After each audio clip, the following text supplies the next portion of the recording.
প্রিয় ছাত্রছাত্রীরা, আশা করি তোমরা সকলে ভালো আছো।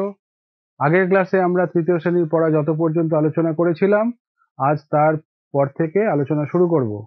যদি তোমরা আগের ক্লাস না দেখে থাকো, তাহলে ভিডিওর ডেসক্রিপশনে আগের ক্লাসের লিংক দেওয়া আছে, সেটা দেখে নিও।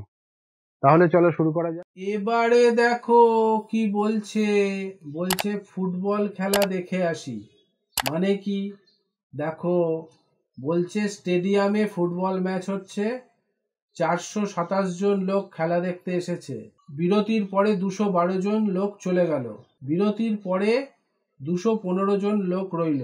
এটা কি করে করলো দেখো, 427 জন প্রথমে দেখতে এসেছিল, তার থেকে 212 জন চলে গেল বিরতির সময়। তাহলে 427 থেকে 212 বিয়োগ করলে দেখো, 7-এর থেকে 2 গেলে 5, 2-এর থেকে 1 গেলে 1, আর 4-এর থেকে 2 গেলে 2। এইভাবে বিয়োগ করে 215 পেলাম। এরকমভাবে ওপর নিচে যেমন বিয়োগ করি এরকমও করা যায়, আবার এরকম পাশাপাশি এরকমও করা যায়। এরকম পাশাপাশি লিখে আমরা সমান চিহ্ন দিয়ে লিখে দিলাম 215 জন। তাহলে বিরতির পরে 215 জন লোক রইল। এখন আমরা নিজেরা এরকম দুটো অঙ্ক করব। দেখো বলছে 1 নম্বরে বলছে আমরা স্কুল থেকে দীঘা বেড়াতে যাচ্ছি।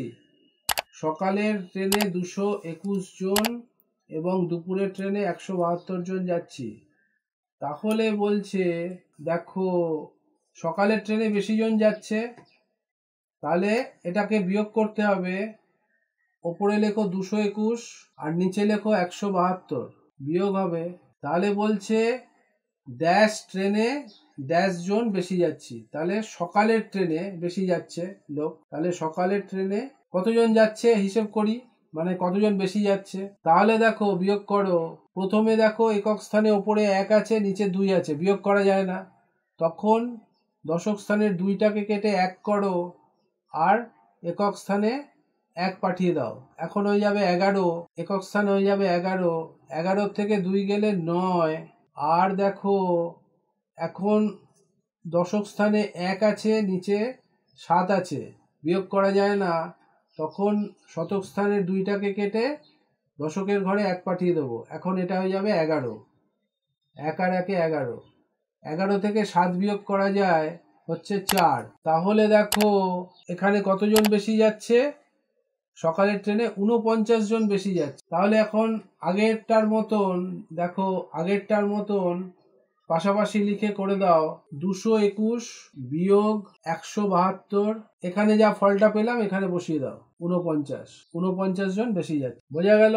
এবারে দেখো বলছে হুগলির পহলমপুর গ্রামে 285টি পাকা বাড়ি আছে, ওখানে কাঁচা বাড়ি আছে 343টি। পহলমপুর গ্রামে ড্যাশ বাড়ির থেকে ড্যাশ বাড়ি এতটি বেশি আছে। তাহলে কোনটা বেশি আছে? কাঁচা বাড়ি। তাহলে কাঁচা বাড়িটা উপরে লেখো 343, আর নিচে লেখো পাকা বাড়ি 285। তাহলে পহলমপুর গ্রামে তাহলে পাকা বাড়ির থেকে কাঁচা বাড়ি তাহলে কটা বেশি আছে বিয়োগ করো। দেখো ওপরে 343, নিচে 285। তাহলে ওপরে একক স্থানে 3 আছে, নিচে একক স্থানে 5 আছে। 3-এর থেকে তো 5 বিয়োগ করা যায় না। তাহলে দশক স্থানে 4 কেটে 3 লেখো, আর একক স্থানে 1 পাঠিয়ে দাও। তাহলে এখন এটা হয়ে যাবে 13। 13 থেকে 5 বিয়োগ গেলে হয় 8, একক স্থানে 8। দশক স্থানে এখন দেখো উপরে 3 আছে, নিচে 8 আছে, বিয়োগ করা যায় না। তখন আমরা শতক স্থানের 3কে কেটে 2 করে দেব, আর দশক স্থানে 1 পাঠিয়ে দেব। এখন এটা হয়ে যাবে 13। 13 থেকে 8 বিয়োগ গেলে হবে 5। তাহলে শতক স্থানে ওপরেও 2, নিচেও 2, তাহলে 0 হয়ে যাবে, কিছু লেখার দরকার নেই। তাহলে দেখো পহলমপুর গ্রামে পাকা বাড়ির থেকে কাঁচা বাড়ি 58টি বেশি আছে। তাহলে এখানে ওপরের মতন লিখে দাও, 343 বিয়োগ 285 সমান কত? 58। বোঝা গেল? ভালো থেকো। আশা করি বুঝতে পেরেছো। যদি বুঝতে কোনো সমস্যা থাকে তাহলে কমেন্টে জানাবে। ভালো লাগলে লাইক করবে, বন্ধুদের সঙ্গে শেয়ার করবে। তাতে তোমরা যেমন শিখতে পারলে, বন্ধুরাও শিখতে পারবে।